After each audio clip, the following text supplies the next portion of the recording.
Hi, my name's Josh Turner. Welcome to Wine and Vinyl.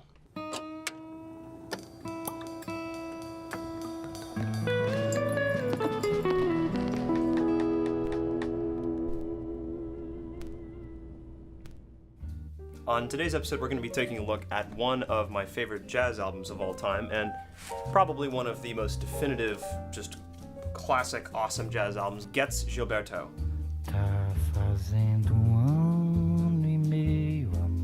Came out in 1964, so while the Beatles were taking the world by storm on Ed Sullivan, somewhere in a much more quiet school of music, you had these sort of whispered Portuguese bossa nova grooves of Getz Gilberto happening, and I think it basically introduced North America and most of the Western world outside of Brazil to bossa nova music, and it remains today just one of the definitive albums of jazz in any style.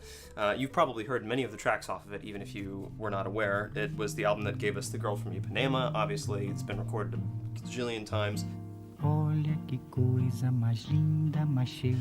Also Corcovado, Quiet Nights and Quiet Stars, and So Danço Samba.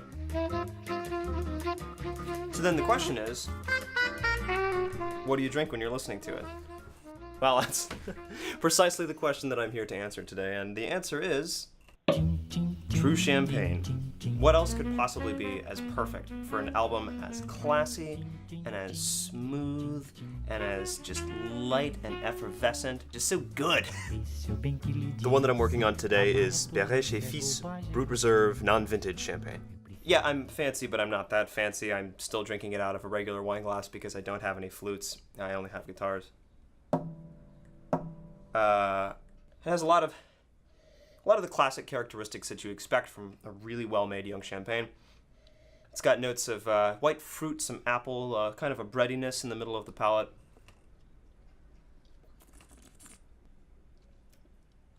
Really light, fine effervescence, not great big bubbles, and just a really clean citrus finish that goes on. Oh man, it's so good. The drumming on this album is this guy named Milton Banana, of all things, who is just...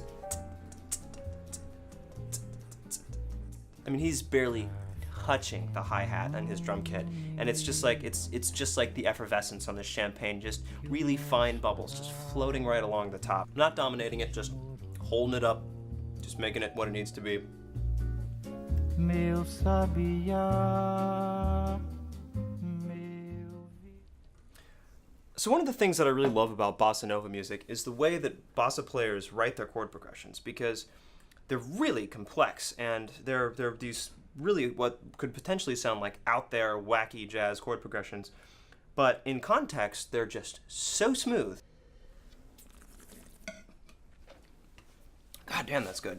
So like, okay, for instance, let's take a look at this moment in The Girl from Ipanema, where we're just kind of cruising.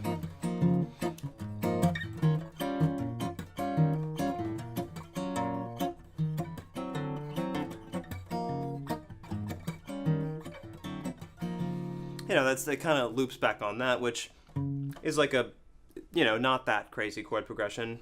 But then when you get to the B part of the tune, it does this thing where it goes D flat 7, G7, D minor 7, B flat 7, E flat minor 7, B7, F minor 7, A flat dominant 7, E flat minor 7, A flat 7, back to D major. But in context, it just sounds like, oh, porque tu tão sozinho. I learned the Portuguese once but can't remember it. Blah, blah, blah, blah, blah, blah, blah, blah. A beleza que não é só minha, que também passa sozinha, a cela super seca. And it's just like, if you're not like listening carefully, it's just like it goes by and you're like, what? Like, what just happened? And that's the way a good real champagne is too. It has this incredible underlying complexity that is just belied by how smooth and easy it is on the surface. And I think that's what makes true champagne and Getz Gilberto a perfect pairing for each other. Cheers.